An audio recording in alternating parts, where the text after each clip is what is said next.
Porque si no viniera de Venus, que es el Lucifer nuestro, la luz nuestra, del esquema venusino, cuando se dice del esquema venusino, a ver, era un gran iniciado allí, un ser que se estaba preparando para alcanzar el puesto de un logos. ¿Y creéis realmente que él puede ser consciente, teniendo en cuenta la salvedad que hay de diferencia de planos y teniendo en cuenta también que nuestro logos planetario, empieza a ser consciente, me parece que es del cuarto subplano del astral cósmico? Es decir, una cosa es que yo tengo la conciencia anclada allá arriba y tengo un representante en la Tierra, porque yo a la Tierra no puedo acceder. Es mi casa, la he construido, pero no puedo acceder. Y lo mismo nos sucede respecto a la morada de nosotros, ¿verdad? Si no fuera por esa creación, por esa ayuda de nuestro mentor espiritual, de la niñera, como le llaman algunas tradiciones, al ángel solar, que nos está cuidando de nuestro padrino, ¿cómo realmente percibiríamos la existencia de la jerarquía, de la conciencia crística, del trabajo a realizar? Se alargaría sin medida. Sin embargo, gracias a esa entidad hemos podido evolucionar gracias al sistema de iniciaciones, es decir, de las pruebas, del examen continuo de la vida diaria, podemos expandir la conciencia y coger los grandes arquetipos del sistema y pasarlos al plano físico. En el fondo, ¿de qué estamos hablando cuando hablamos del plan, genéricamente, valga la redundancia? Estamos hablando de la posibilidad real de anclar un hilo más, como hizo el Nazareno y como hizo el Buda cuando nos enseñó que Dios era luz. Sabéis que el Nazareno, Cristo nos dijo, Dios es amor. Vicente vino a decirnos, Dios es voluntad también, pero lo dijo tímidamente, tan tímidamente que no hemos entendido que la insistencia suya de hablar de Shambhala es ni más ni menos que para este periodo evolutivo, para la parte de la humanidad que está preparada de momento para poder precipitar esa parte del plan, hablar de Shambhala es ni más ni menos que extender un hilo directo hacia abajo.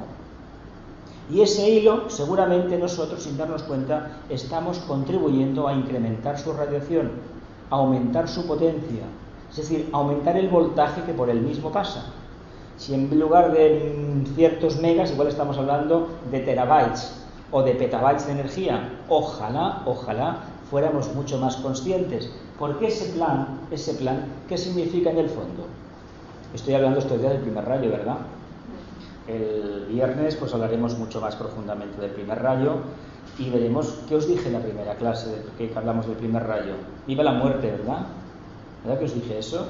El Señor de la muerte, el Señor que te da la oportunidad de derribar todo aquello que impide que la luz, el amor y la voluntad al bien se puedan manifestar. Todo lo que no es sensible a la alta vibración, ¿qué hace el primer rayo? Se lo quita, ¿verdad? ¿Pero con qué finalidad? Con la de construir otro. ¿Verdad que sí que construye otro? Lo dice otra energía, pero en el fondo es el primer rayo que se disfraza nada más. Es el propósito que va bajando y cuando quiere volver, ¿qué ha construido? Una cosa nueva. ¿Por qué como almas abandonamos la vestidura carnal? Porque ya no hay manera de cambiarla. Y cuando las cosas se ponen que no tienen salida, ¿qué sucede a veces? Hay un corte de la vida, de la conciencia y se acabó. Se acabó la encarnación y lo que queda en una cama o en un quirófano o en una UBI, ¿qué es? Un elemental que dice, de aquí no me muevo, de aquí no me muevo. Pero la conciencia ya no está. Por lo tanto, este sendero de luz, esta vía de acercamiento a la casa del Padre, se construye con una finalidad, no para recibir la luz. Cuando uno de nosotros construimos el Antakarana, ¿qué creéis? ¿Que estamos trabajando nosotros nada más? ¿Subiendo y bajando información? ¿Estamos contribuyendo a que el resto de la humanidad lo consiga? No olvidemos que un Antakarana construido es un arco voltaico tremendo que provoca radiaciones alrededor y todos aquellos que estén a nuestro alrededor, tarde, más temprano que tarde en este caso, acabarán siendo sensibles a esta energía. Por lo tanto, ¿qué debemos hacer? A ver.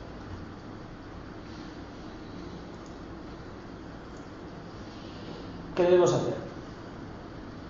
¿Qué hacemos habitualmente? Meditar. ¿Qué más? Servir para seguir todos esos puntos. Aquí está, mira lo que dice el tibetano. Dice, el Cristo, a quien yo sirvo como discípulo, esto lo dijo Hualhu, y la jerarquía espiritual de la que soy miembro, se están acercando más firmemente a la humanidad. en el pasado he afirmado, para alentarlos, que la jerarquía permanece. Hoy les digo que la jerarquía está cerca. Esto lo escribió en los años 40. O sea, hace un montón. Pero ¿qué nos dijo nuestro hermano, nuestro maestro Vicente? ¿Qué nos dijo? Cuando nos habló de Shambhala, ¿qué nos estaba diciendo? Pues que una parte de la humanidad es profundamente sensible a la jerarquía. Y dentro de esa parte que es sensible a la jerarquía, que cuantitativamente no somos muchos, pero cualitativamente sí que es intenso esa vibración, dentro de ese grupo hay un subgrupo que responde a la casa del Padre. Por lo tanto, la jerarquía está mucho más cerca de lo que estaba antes. De hecho, se dice que hay más maestros ahora que antes en el plano físico. Entre comillas, el entendimiento de la expresión, el plano físico. Tampoco nos quedemos con la idea de que son los grandes chojanes de rayo, todos los que hemos visto en los libros, las fotos de los maestros, porque no están para aparecer en la revista, en la CNN, digo, en la International Geographic, no creo que aparezcan, ¿eh? Por lo tanto, tengamos en cuenta que esta oportunidad que se nos da de colaborar con ellos se hace a condición de que mantengamos una completa y exquisita impersonalidad. Dice, el trabajo que debe realizarse en las décadas venideras, y estamos hablando de unas cuantas décadas, que ha llovido bastante, es el siguiente, y no me extenderé sobre el mismo porque han sido entrenados para realizarlo. Saben lo que se debe hacer y la responsabilidad es de ustedes, como lo será mía, como será mi infalible ayuda. Ojo con esta expresión. Si no lo hacen bien, la responsabilidad es suya. Pero mi ayuda va a ser infalible, ¿no? ¿Y esto qué indica? A ver. La responsabilidad es de ustedes. Sí, y mi ayuda continuará siendo infalible, ¿no?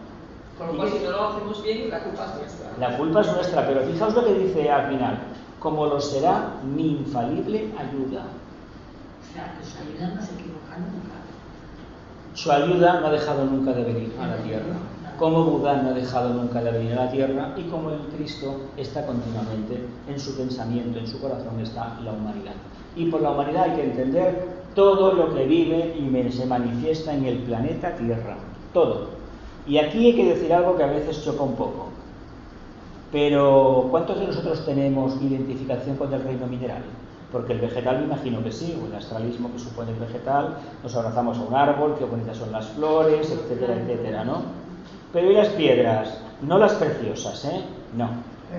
Una roca por ahí en la montaña, ¿somos capaces de darle un abrazo? A veces sí que tocas una piedra y se nota. No, las semipreciosas no. No las semipreciosas. Una piedra que nadie la quiere. Sí, por la montaña. ¿Sí? ¿No os parece maravilloso cuando en una cantera, no sé si lo habéis visto, en una cantera, por ejemplo, empiezan a meter la dinamita y salen unos bloques de piedra de varias toneladas como esta mesa? ¿Habéis visto cómo las llevan en los camiones? Por ejemplo, cuando se hizo la ampliación del puerto, de la última draga esta, ¿no habéis visto que tienen algo especial las piedras?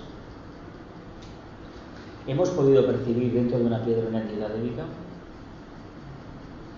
El día que lo percibamos, ese día el segundo rayo en nosotros estará mucho más manifiesto. Seguro que sí. El maestro no se ha ido. Pero es el respeto que tienes por toda la naturaleza. Claro, que es amor. Independientemente Es que sea amor. una piedra, Es amor, humano, es amor. un animal. Primer punto, preparar a los hombres para la reaparición de Cristo. Este es el primer y mayor deber. ¿No recuerda esta exposición aquello de el óctuple sendero medio? Esta es la mayor bendición, ¿no os parece igual? Hombre, si es un maestro, ¿el otro qué era? Maestro de maestros de maestros. Es decir, la evolución de Buda es completamente inimaginable, ¿eh? Inimaginable. Si ya Sanat Kumara nos parece que está, si no llegamos a entender lo que es Buda, olvidémonos de Sanat Kumara. Y Cristo a lo mejor, quién sabe. La parte más importante de este trabajo es enseñar a los hombres, a la raza humana, a emplear la gran invocación para que llegue a ser una plegaria mundial y enfocar la demanda invocadora de la humanidad. ¿Qué creéis que hace la gran invocación? Venga. Canaliza, establece un hilo antacadámico entre la humanidad y la jerarquía. ¿Con qué finalidad? con que la humanidad algún día llegue a ser sensible a la jerarquía? Asirio. Estamos arriba. Asirio. Segundo rayo. Amor, sabiduría. ¿El padre espiritual de quién? El sol. ¿Quién estaba dentro del triángulo al fondo? Había un cuadrado azul. El logo solar. Nosotros nos debemos al logo solar. Nuestro verdadero padre es el logo solar. Ahora, no podemos desmerecer a este padre que tenemos, a Brahma, al logos planetario, de ninguna manera. Estamos aquí gracias a él. ¿Cuántos de nosotros cuando nos levantamos damos gracias a la divina providencia? Saludamos al sol o al planeta Tierra. A la vida, ¿no? Bueno, a la inteligencia básica. ¿Cuántos lo hacemos? Sí. Bien. ¿Resultados prácticos? ¿Sí? ¿Resultados prácticos? Sí. ¿Sí? Empiezas mejor el día. Empieza mejor el día. Muy Mucho bien. más contento. Todas las tradiciones esotéricas hablan de una oración matutina, de un acercamiento a la divinidad Pero primero de la mañana. la noche también. Vale. Pero en la mañana da mucha... Bien. Ampliar el trabajo de triángulos, de manera que subjetiva y etéricamente la luz y la buena voluntad puedan abarcar la Tierra. El trabajo de triángulos es muchísimo más importante de lo que a simple vista parece. No es juntarse tres a tal hora, empezar así, luego visualizo la gran invocación, no. Es establecer una trama etérica, una malla, una red metálica dorada de triángulos, que lo que está haciendo es canalizar la energía que la humanidad da y la energía que reciben los miembros de los triángulos. Si los triángulos fueran lo que está destinado a ser, este planeta ya estaría, no diría sagrado del todo, porque hay mucho karma oculto, pero en una situación muchísimo mejor que la que estamos. Es muy sencillo, pero es muy eficaz al mismo tiempo. ¿Por qué es tan sencillo y tan eficaz? ¿De dónde queréis que recibe el impulso triángulos? El alma. ¿De? El alma. ¿Qué hemos visto al principio? Había un triángulo, ¿no? ¿Cuál era? El triángulo El objetivo es que entendamos que ese triángulo mágico, que se llama mágico porque otro nombre no tenemos, que manifiesta y sustenta la vida de nuestro planeta, que hace de divino intermediario, de divino nirmanakaya, nosotros tenemos la obligación, no la potestad, la obligación de repetirlo en el esquema terrestre. ¿Creado por qué? Por los humanos. El tema está en que ahora sabemos que existe un foco de conciencia llamado Shambhala, otro la jerarquía y otro la humanidad. Pero no hay una actividad inteligente y coordinada desde la humanidad hacia arriba. Y ahora se trata de construir el camino de vuelta. El hilo de la vida ya lo tenemos. Ya lo tenemos. Hemos de construir y ampliar la vuelta. ¿Para qué? Para ser plenamente conscientes del trabajo. Y al tiempo que hacemos eso, vamos acortando las distancias entre la jerarquía y la humanidad y entre este y Shambhala. Al final, ¿de quién crees que vamos a depender nosotros? Shambhala. De Shambhala, no de la jerarquía. ¿Y por qué? ¿Y por qué? ¿Por qué?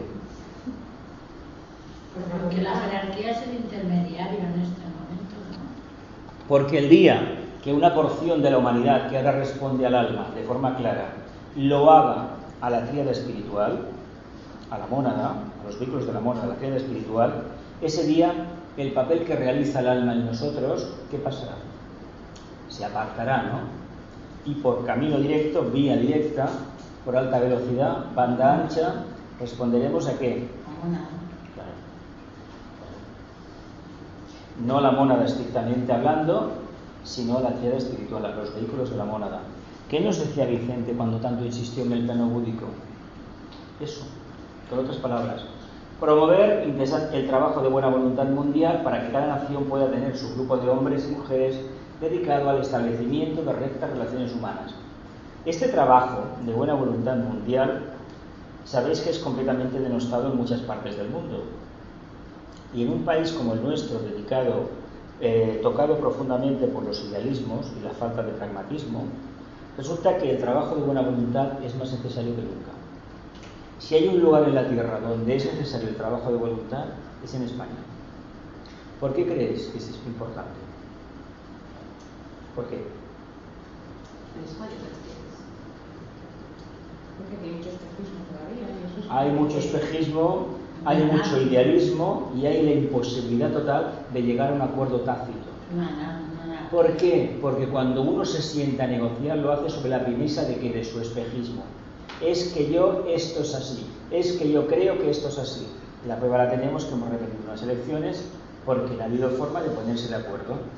El que las ganó no quiso formar un gobierno porque no conoce lo que es la técnica de la buena voluntad, que es acudir a una reunión con 5 puntos, tú 5 puntos, tú 5 puntos, y si vamos 5 y cada uno con 5 puntos, pues salimos con 5 puntos.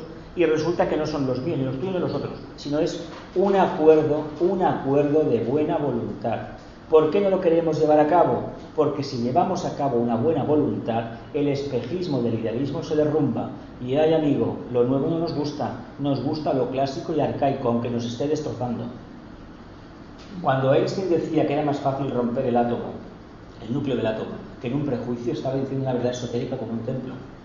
El ser humano prefiere morirse de hambre, ahogarse, antes de cambiar. ¿Sí o no? No se puede decir, es que no me han dicho que forme gobierno. A ver, dentro de ti no brota el suficiente amor y por eso no has llevado a cabo un acuerdo. Pero al tener acuerdos hay que tener en cuenta lo siguiente, tiene que ser buena voluntad de verdad. Todas las partes deben de ceder, tienen que tener un propósito de que el bien del todo, el bien de la mayoría, no de la minoría. Si queremos el bien de la minoría, eso no es buena voluntad. Y tampoco podemos decir buena voluntad lo que es simplemente un engaño, una trampa. Para ello hemos de tener un nivel de conciencia elevado. Por lo tanto, la buena voluntad no es un asunto baladí, es un asunto de discípulos, pero enfocados verdaderamente a la luz, al amor y a la voluntad al bien. Porque si fuera una cuestión del pueblo, como algunos esoteristas dicen, evidentemente el pueblo sería una balsa de aceite. Y el pueblo resulta que elige ¿a quiénes? A quienes le van a robar. Por lo tanto, el pueblo está perfectamente representado. Cuando uno vota a un Hitler, no olvidéis que el señor Hitler ganó las elecciones. El nuestro no ganó ninguna, no se presentó nunca. Pero cuando el pueblo vota esto, está perfectamente representado. Porque ¿qué pasa? Mimetismo puro y duro. Uno ve arriba lo que tiene el pueblo. Continuamos. Emprender la constante distribución de los libros que contienen la enseñanza para la nueva era. Y en último análisis, los libros son para ustedes las herramientas de trabajo y los instrumentos por los cuales entrenarán a sus trabajadores. Bueno, tratemos de que circulen constantemente. ¿Por qué le tenemos aversión a los libros de la Biblia? Hay gente que no los puede ni ver. Hay gente que dice que son demasiado densos, que no tienen fotografías, que no tienen colores, que hay demasiado texto, que nadie tiene tiempo para esforzarse. Porque son mentales, es lo que dicen, ¿no? Son profundamente mentales, lo cual es de agradecer en estos tiempos. Pero hay un error de base a la hora de encarar el estudio esotérico de los libros del tibetano. No se nos ocurra coger fuego cósmico, ni los rayos de las iniciaciones a la primera de cambio, sin antes tener claros ciertos conceptos que de otra manera va a ser muy difícil que lo podamos entender. Si no sabemos lo que es el alma, no sabemos de la potestad que tenemos a través de la mente concreta a alcanzar la mente superior investigando, no tenemos todavía la práctica de la meditación, la enseñanza esotérica contenida en estos libros va a ser muy difícil que provoque un cambio en nosotros. Los libros son sagrados por una cuestión muy importante. Si tenemos alguna duda, alguna pregunta que formular, alguna duda en el estudio, algún matiz esotérico que no lo acabamos de ver claro, guardemos un silencio, tengamos el libro delante, pongamos la mano encima y abramos alguna página al azar. Cuando empecemos a leer, al cabo de 4 o 5 líneas, encontraremos la respuesta a la pregunta. No es ningún arte de magia, es la realidad. La realidad. Y si lo queremos profundizar más, los 2 libros, El discipulado de una nueva era, yo recomiendo el segundo, es un poquito más profundo. Ahí encontraréis respuestas a muchísimos de los interrogantes que en el sendero tenemos todos. Aquí lo has puesto en práctica, ¿no? A mí me sirvió del libro. Jesús, tú no estás tan mal. El primero es clarísimo. ¿Y por qué sucede esto? Pues porque fue escrito por un maestro de la jerarquía. ¿Por qué el sermón del Buda es actual, y el del Nazareno es actual, y de otros grandes avatares de la humanidad es actual? Porque no tiene tiempo, es atemporal, es eterno. Viene de arriba de la casa del Padre y por lo tanto la casa del Padre nos conoce perfectamente. Ya nos podemos disfrazar de como nos venga en gana. pero la base es exactamente lo mismo. Por mucho que se empeñen en cambiarnos, la base es la misma. El Festival de Huesa, y por extensión todos los plenilunios, es un festival universal que se ha conocido como de valor para todos los credos. Circula una teoría, una idea en los últimos años de que el Festival de Huesa, como la gran invocación, no se tiene que hacer, que ya están desfasadas, que la jerarquía ha dicho que no hay que hacerlo. Es una estrategia más de la logia negra para apartarnos del verdadero servicio. Cada vez hay más gente que dice que tanto el Festival de Géminis, que es el del Cristo, como el del Buda, hay que hacer uno y basta. Y luego conocemos algunos que hacen el Festival del Buda cuando está la luna llena de Géminis, pero bueno, esto es otro tema. Eso viene, cada uno tiene la luz el que tiene y la experiencia que tiene. Pero lo importante es que tengamos en cuenta que este festival, que corresponde a la energía taurina, que es la que del toro va a salir la luz cuando abre el ojo, ¿qué le pasa al toro? Se ilumina. Todo se ilumina. ¿Cuál es el ojo de Tauro? El de Barán, ¿no? Primer rayo. ¿Qué va a iluminar la humanidad? El primer rayo, Shambhala. Buda, ¿qué creéis que es el budismo? ¿Un mensaje de tercer rayo o de primero? Primero. Es puro Agni Yoga. Puro Agni Yoga. Debe ser la radiación. Claro, claro. ¿Por qué se le venera y se le reverencia? Pues porque el plexo, cuando tiene una conciencia, ¿la tiene aquí? Pues ahí está. ¿Y el Nazareno? ¿Qué creéis que es el mensaje del amor? ¿De qué rayo es? Segundo. Oficialmente es el segundo, pero es que el segundo es el rayo maestro de todos en este sistema. El cuatro cosas es Primero, es el primero. Lo que sucede es que la compasión no se entiende. Es la identificación con todo. Y esa conciencia uniabarcante, ¿quién la puede tener? A ver. Decimos, sí, yo amo a la humanidad, una fanfarria muy bien dicha, y luego veremos a ver el día que te cruces por la calle con alguien que venga de otra parte de esta humanidad y que no te guste ni cómo va, ni etcétera, etcétera, etcétera, ni cómo habla. Y luego ya veremos a ver dónde queda el amor. ¿Por qué es tan importante trabajar el Festival de Huesa y todos los plenilunios del año? Porque estamos sentando las bases de la nueva religión mundial. De todo esto hablan los encuentros de líneas jerárquicas de acción. Y descubrir a los miembros del nuevo grupo de servidores del mundo y fortalecer sus manos. Esto lo expliqué el otro día. Busquemos a aquellas personas que en cualquier área de la sociedad, de la ciencia, de la política, del arte, de los servicios, de los derechos sociales, están trabajando una línea que beneficia a toda la humanidad. Desde la ciencia, actores, compositores, están haciendo algo por la humanidad. No es tan complicado. Os invito a que miréis los diarios, los informativos, y vais a encontrar de vez en cuando que entrevistan a alguien.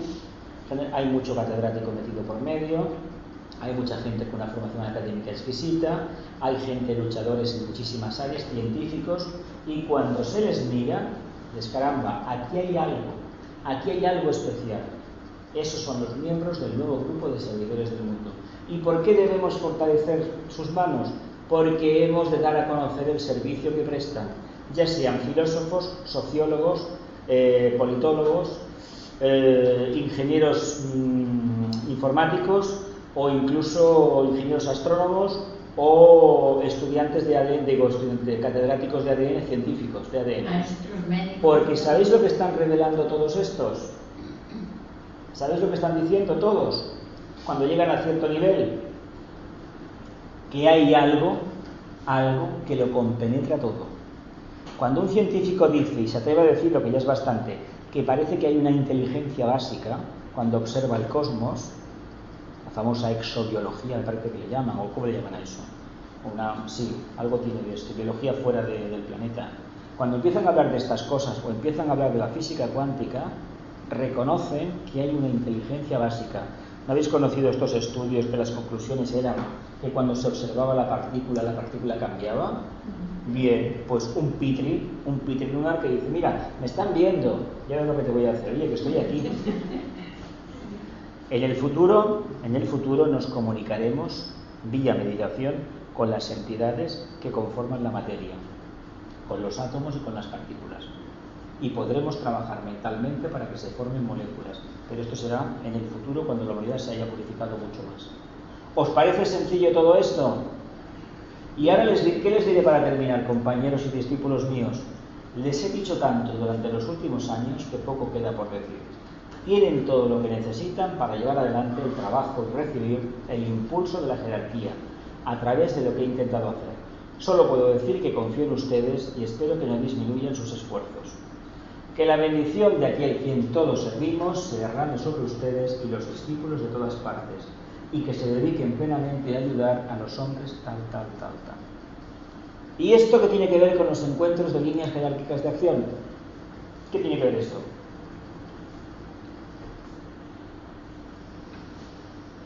¿Qué es la base? ¿Qué estamos hablando? Propagación del plan. Se hacen pequeñas unidades y el hecho de desplazarse en diferentes países a un centro de reunión donde se hace un trabajo y donde un par de días vamos a estar reunidos meditando y estudiando y reflexionando es sentar las bases de una nueva sociedad. Ese es el plan de Dios en la tierra. Cuando esto se establezca mínimamente, todo revertirá en nuevo, todo será completamente distinto. Pero para ser distinto, ¿qué tendrá que pasar primero? Que el primer rey haga su trabajo. Trabajo espiritual, la máquina de vapor. ¿Qué significa eso? Una expansión de conciencia para la humanidad, así de claro. Acercamiento a la conciencia, transmutación de la forma. La guía jerárquica, la comprensión del proceso y la exaltación de la realidad interna. Ojalá un porcentaje elevado de la humanidad hablara ya en términos de alma. No de forma quimérica como Platón, bueno, pues pero no lo han entendido. Ojalá pudiéramos tener en la meditación la base del acercamiento a esta realidad interna. Percepción del objetivo, el plan, el propósito. ¿Hacia dónde nos lleva la vía esa? A través del equilibrio de Libra, Ojo, ¿Dónde está la Tierra? En la constelación de Libra. ¿A dónde vamos? Aquel fuego de Shambhala, ¿no? ¿Verdad que es bonito aquel fuego? ¿A que sí? ¿A que es bonito? ¿Qué creéis que nos falta entonces por hacer a los humanos? Estos encuentros contribuyen a hacerlo, como contribuyen las actividades de Amigos de la India y en otras partes del mundo. Pues tengamos en cuenta que hemos de ser ya cada vez más conscientes y hemos de aplicar mucho más la voluntad para este trabajo. ¿Sabéis por qué? Porque tenemos fecha de caducidad todos los que estamos en esta sala. Quiero decir con ello que nuestro proceso, el ascendente, está dominándonos ya y nos queda el tiempo que nos queda. Pero ahora más que nunca no hay que desfallecer. Si desfallecemos, el alma, bueno, el karma nos va a tocar, Pero bien, continúo. Preguntas, conclusiones, venga. Entonces, estos encuentros lo que hacen es que remueven éteres y acercan la luz y todo esto con la... Mira, desde el primero que fui, hace ya 3 años largos, he estado en 4. A Brasil puedo decir que las experiencias de expansiones de conciencia no han acabado. Y ha sido maravilloso, tanto el de Brasil como el de Argentina, a pesar de todo lo que me sucedió físicamente, fue maravilloso. El año pasado en México, bueno, no creo que lo olvide lo que me queda de vida, y lo que este año sucedió en Bolivia, no creo que tampoco lo olviden los años que me quedan de vida, los que sean. ¿Por qué? Porque cuando uno no espera nada, no espera absolutamente nada de un encuentro, no en el sentido de aparentar estar por encima del bien y del mal, sino que lo mejor cuando uno va a un encuentro es plenamente tranquilo, consciente de que está contribuyendo a un trabajo esotérico, un trabajo que es afín al anhelo de la jerarquía de ver manifestado el plan, luz, amor y voluntad al bien, pero no se fija en los detalles de cómo se va a manifestar eso.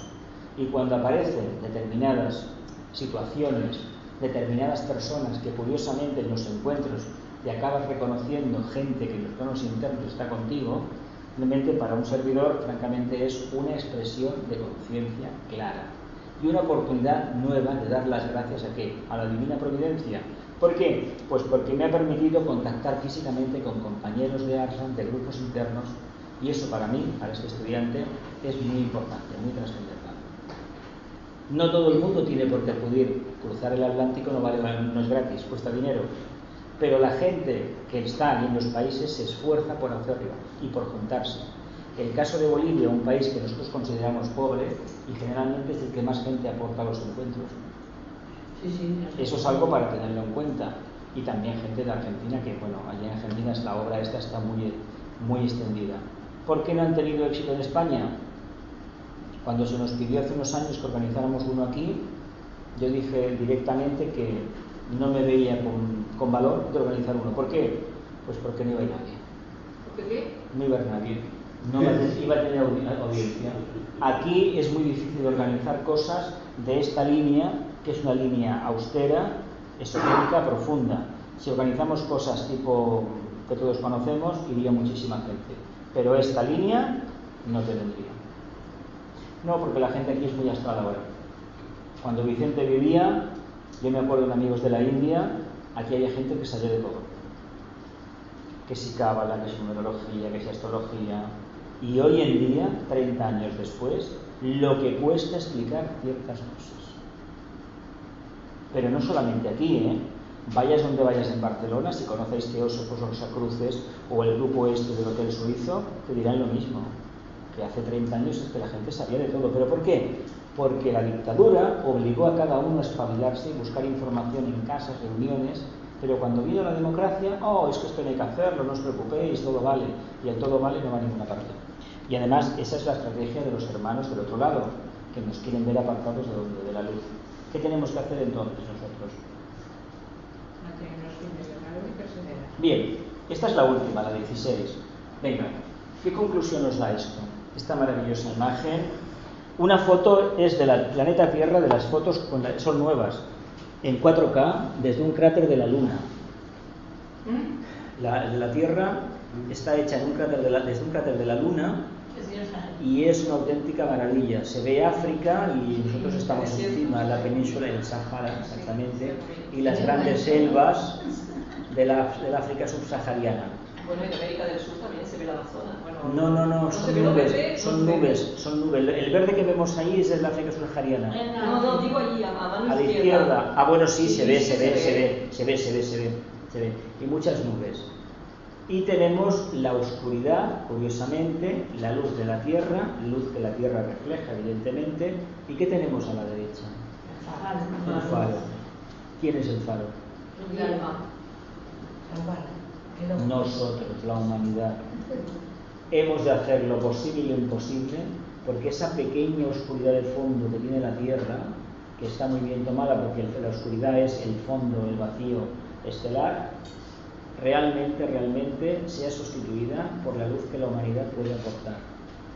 No tenemos otro lugar donde evolucionar. No tenemos otro lugar donde expandir la conciencia. No tenemos otro lugar donde acercarnos a la casa del Padre. Por lo tanto, el misterio crístico lo debemos resolver cuanto antes. ¿Cómo? Convirtiéndonos en faros en nuestro medio ambiente. ¿Os parece complicado el trabajo? ¿Os parece complicado una reunión donde se hable de la buena voluntad, de los triángulos, del plan, del amor, del Festival de Wesak, del Retorno de Cristo, de los ángeles, de la magia organizada planetaria, de Shambhala? ¿Verdad que no? No, lo difícil es quedarse con eso. Es que Ahora, no hay que puedes quedarse con quedarte todo. con la esencia. ¿Con qué te puedes quedar? Con la esencia. Pero todo de un esto. punto. Un punto está relacionado con los demás. Si hablamos del retorno de Cristo, hablamos de la manifestación del segundo rayo. Por lo tanto, ese Antakarana se va ampliando, esos hilos. Por lo tanto, Shambhala se acerca a la Tierra a través de la línea del amor, línea que es desconocida para la humanidad.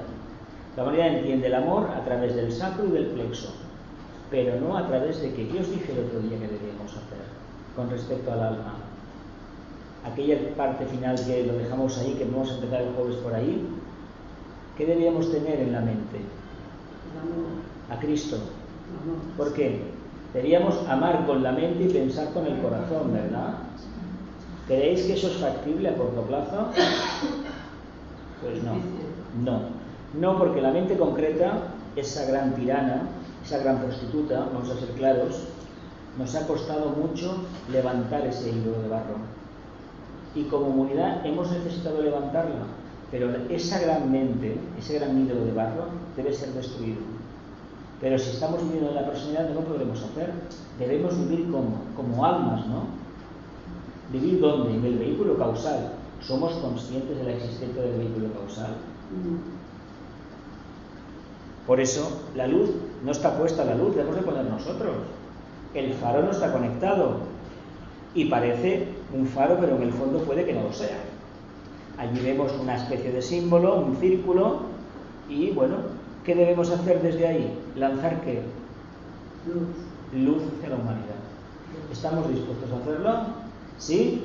¿Os cojo la palabra? Sí. Venga, un minuto de silencio, va.